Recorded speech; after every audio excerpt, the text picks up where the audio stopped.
présidentielle, l'interview sur Radio Classique et Public Sénat.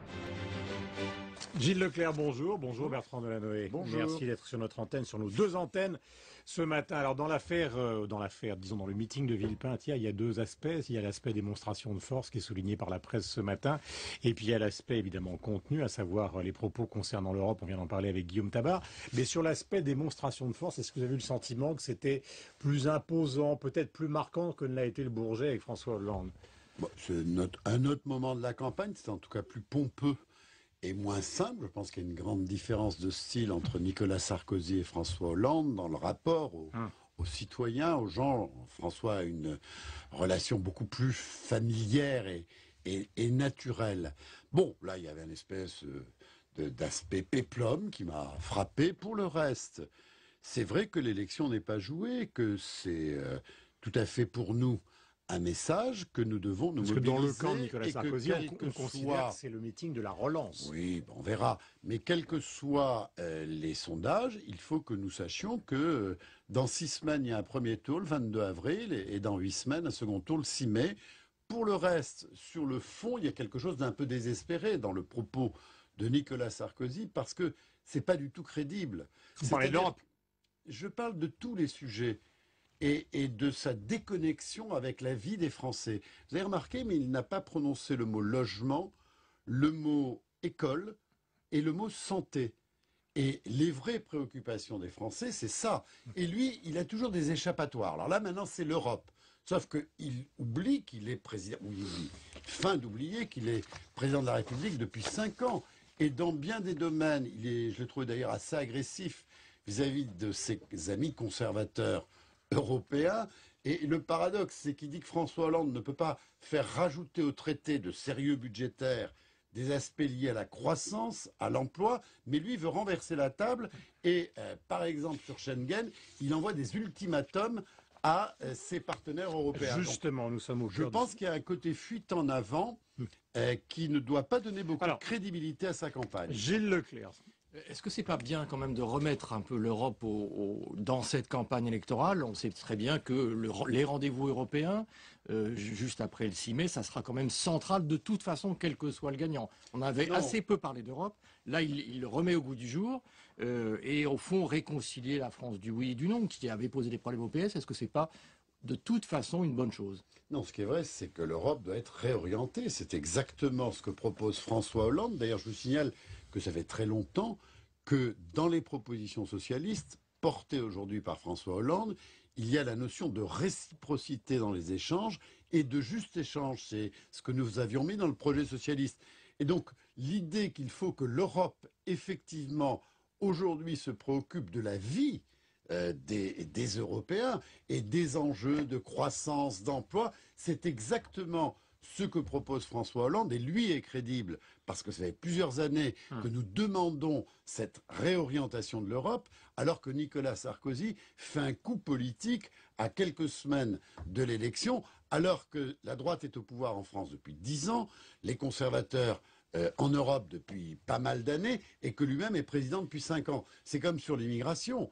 Il oublie qu'il est le responsable de la politique de l'immigration en France depuis 10 ans. Donc si je vous écoute, le meeting de Villepinte ne servira à rien. Non, je vous ai dit, il faut prendre au sérieux, l'élection n'est pas jouée, il y a une formidable aspiration au changement dans notre pays, et il ne faut pas que ceux qui soutiennent la gauche, et notamment François Hollande, pensent que l'élection est acquise. Avec votre expérience, donc de ce point de vue-là, j'optimise le meeting de Villepinte en disant tant mieux si ça mobilise la majorité de Français qui veut le changement. Je reviens à la question. Quel est le danger, d'après vous, ce matin, avec votre expérience, justement, concernant la suite des opérations pour François Hollande? Où est-il, le danger? François Hollande doit rester d'abord dans la cohérence, ce qu'il fait, contrairement à Nicolas Sarkozy, qui donne des coups de volant brusques, et il doit rester dans la dynamique, c'est-à-dire que ce qui crée de la confiance chez les Français actuellement par rapport à la candidature de François Hollande doit être amplifié. Il fait des propositions, notamment sur les sujets de vie quotidienne que j'évoquais, logement, école, santé, emploi.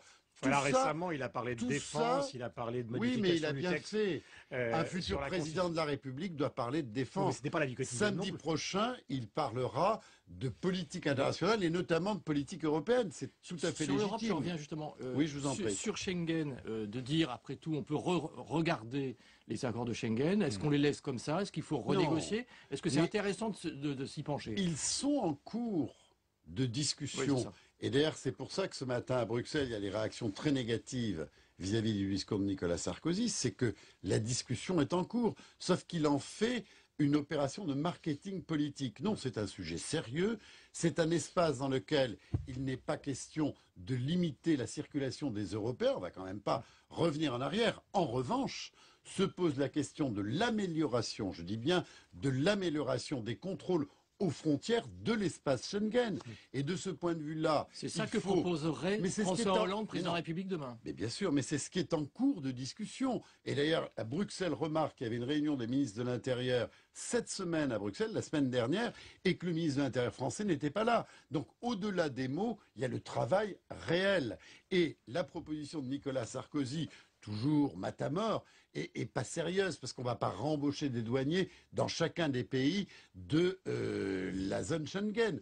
En revanche, dossier sérieux, c'est le contrôle de l'immigration aux frontières de la zone Schengen et la solidarité de tous les pays pour que ceux de nos partenaires qui sont à la frontière de l'Europe aient évidemment la solidarité des autres pays pour le contrôle aux frontières. Bertrand Delanoë, quand il a été interviewé par David Pujadas au lendemain de l'intervention du président de la République, du candidat Nicolas Sarkozy, David Pujadas a eu beaucoup de mal à faire dire à François Hollande quel est le chiffre qu'il souhaiterait pour le volume d'immigration en France chaque année.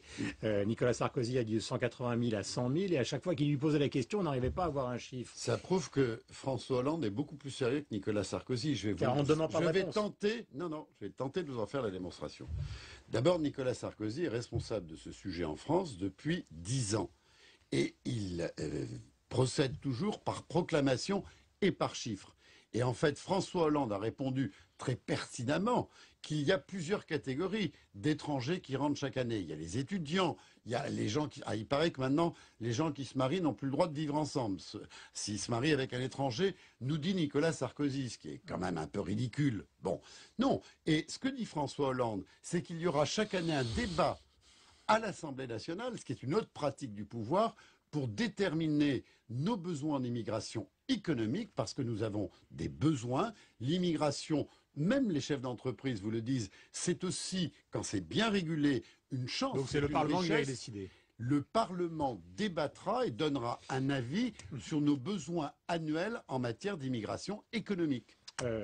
Autre question qui est importante, tout à l'heure je vous demandais, est-ce que vous n'avez pas le sentiment qu'il y a quelque chose qui peut éventuellement menacer le leadership dans la campagne pour l'instant de François Hollande? C'est vrai qu'on parle beaucoup à Paris, vous le savez, dans les conversations du nombre faramineux de responsables socialistes qui veulent être ministres.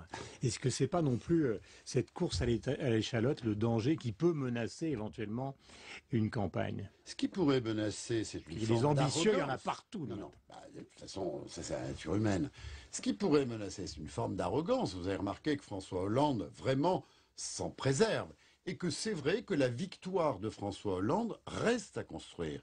Il est aujourd'hui ressenti positivement dans l'opinion publique française, mais attention, attention, c'est en permanence, surtout dans une période de crise, quelque chose à construire, à mériter. Je peux témoigner que François Hollande est conscient de l'importance de ce moment. Il y a beaucoup de gravité, de profondeur dans sa pensée et dans son comportement.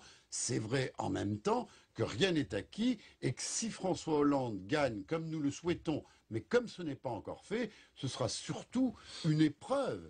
Une épreuve parce que le pays est vraiment dans une situation catastrophique, les finances publiques sont exsangues et que l'œuvre de redressement qui sera de la responsabilité de François Hollande impliquera surtout de Mais ce l'excès de bal des ambitieux, responsabilité, vous voulez pas me répondre sur parfois le bal même des de ambitieux? l'abnégation. Non, mais qu'il y ait des ambitions, c'est la nature humaine. Ambition, c'est la version positive. Le bal des ambitieux, c'est la version négative. Ben oui, mais c'est comme dans les médias, 14... c'est comme partout, toutes les sociétés humaines, il y a des femmes et des hommes compétents, motivés, qui ont en même temps des parcours personnels. Cela n'a de sens que si cela sert le redressement du pays. Et je peux vous dire que François Hollande, lui, n'est absolument pas dans l'euphorie, il est dans le sérieux. Je vous cite, vous venez de parler d'épreuves, vous avez de l'expérience et des compétences. Est-ce que vous voulez l'aider dans cette période-là? Est-ce qu'au fond, Bertrand Delanoë est dans le dispositif François Hollande? Ça mérite qu'on s'y arrête. Mais c'est une épreuve, la campagne elle-même est une épreuve. Si François gagne ce que nous tentons de faire, si les Françaises et les Français le veulent, ce sera une autre épreuve. Et l'idée que j'aide François Hollande en toutes circonstances, comme des dizaines ou des centaines d'autres, la question ne se pose même pas. Il est évident que nous l'aidons tous pour qu'il devienne président de la République, nous l'aiderons tous pour qu'il réussisse son quinquennat. Il n'y a pas besoin de place pour cela, il n'y a pas besoin d'être dans le bal des ambitieux dont parlait Guillaume Durand tout à l'heure. Et vous souhaitez quoi, pour vous? Pour moi, oui, parce que je ne parle pas en termes d'ambition, mais en termes d'aide, justement. Vous m'avez déjà fait le coup il y a quelques semaines à ce micro. Parce qu'il faut que j'ai de la suite dans les idées. J'en témoigne aussi. Moi, je suis bien dans la fonction que j'exerce actuellement, maire de Paris. Elle n'est pas terminée. Je la fais avec plaisir. C'est beaucoup de travail. C'est une épreuve aussi. Et bien sûr que, en étant maire de Paris, je vais, si François Hollande devient le président de la République, lui apporter tout ce que je peux pour qu'il réussisse ce quinquennat. Encore une fois, Monsieur Durand, c'est une question qui ne se pose pas et que je ne me pose pas. Gilles Leclerc. Après la présidentielle, il y a les législatives, notamment à Paris, et j'ai vu que la semaine dernière, 40 élus au féminin pluriel parisienne socialiste se sont réunis pour soutenir Daniel Hoffmann, député sortant du 11e arrondissement, alors que l'investiture a été donnée à Cécile Duflot, Europe Écologie Les Verts. On en est où aujourd'hui et qu'est-ce que vous souhaitez? On en est que nous ne nous occupons que du 6 mai, c'est-à-dire de l'élection de François Hollande. Le 7 ça va venir vite derrière. Le 7 mai, si François Hollande est élu président de la République, il y a un climat, il y a une épreuve, comme je le disais tout à l'heure, et nous verrons bien si c'est plus facile à ce moment-là de trouver les voies du rassemblement que ça ne l'a été avec un accord qui a été passé entre les directions de partis qui ne nous a pas satisfait. Pour le reste, qu'il y ait beaucoup de solidarité de femmes et d'hommes autour d'une excellente députée qui s'appelle Daniel Hoffmann-Rispal, ça me paraît une excellente chose. Mais Daniel Hoffmann-Rispal, avec qui j'en parlais d'ailleurs samedi, elle veut d'abord l'élection de François Hollande, et après l'élection de François Hollande, si elle intervient, eh bien, on se mettra tous au travail. Ça veut dire qu'il y a une autre solution possible que Je n'en sais rien. Je n'en sais rien. Monsieur Leclerc, à chaque jour suffit sa peine. Est-ce que vous croyez à la déclaration de Jean-François Copé qui considère que le candidat socialiste est médiatiquement protégé et qu'il y a une énorme différence entre le traitement accordé au président de la République, candidat sortant, et François Hollande? Non, je ne crois pas ça. Je crois que c'est vrai qu'il y a toujours des emballements et qu'il faut toujours être dans la raison et dans le sens du temps. Ce qui est le cas de François Hollande, d'ailleurs, qui a commencé à se préparer à être président de la République il y a extrêmement longtemps. Ne cédons pas tous au phénomène d'emballement et comment dire, la politique de l'instant. Tout ça, c'est de la durée, c'est le sens du temps. Et ce que j'apprécie beaucoup chez François Hollande, c'est qu'il a le sens du temps. D'ici la fin de la semaine, donc vendredi, alors à partir de la semaine prochaine, ce sera l'équité totale dans les médias, justement. Mais d'ici la fin de la semaine, il y a les fameuses 500 signatures. Est-ce que vous souhaitez que Marine Le Pen, dans la bataille qui s'annonce, justement, ait ces 500 signatures vendredi? Je ne peux faire aucun pronostic parce que je ne suis pas Bien informé. sûr. Mais est-ce que vous le souhaitez? En termes de souhait, je souhaite que tous les courants, même ceux que je rejette le plus, comme l'extrême droite, qui sont dans la vie politique française et qui sont légaux, c'est-à-dire si le parti d'extrême droite était interdit, je comprendrais. Là, il n'est pas interdit, quoi qu'on en pense, donc je trouverais normal que ce courant puisse être présent dans ce grand débat démocratique qu'est l'élection présidentielle. Quitte à apporter des signatures de la part de socialistes? Écoutez, moi, je donne une signature. Ouais. La cohérence, c'est de donner la signature au candidat dont je souhaite qu'il devienne président de la République. Donc, soyons un peu simples. Moi, Guillaume Durand me demande si je souhaite que tous les courants de la démocratie française de la vie politique française soit représenté. Oui, est-ce que je vais donner ma signature? Non. Moi, je donne ma signature à François Hollande. Merci beaucoup, Bertrand. C'est fait d'ailleurs. Bertrand Delanoë, merci beaucoup et bonne journée à vous. Bonne journée à vous. On retrouve les antennes de Radio Classique et de Public Sénat. Gilles, évidemment, on se retrouve demain. Dans un instant, le rappel des titres.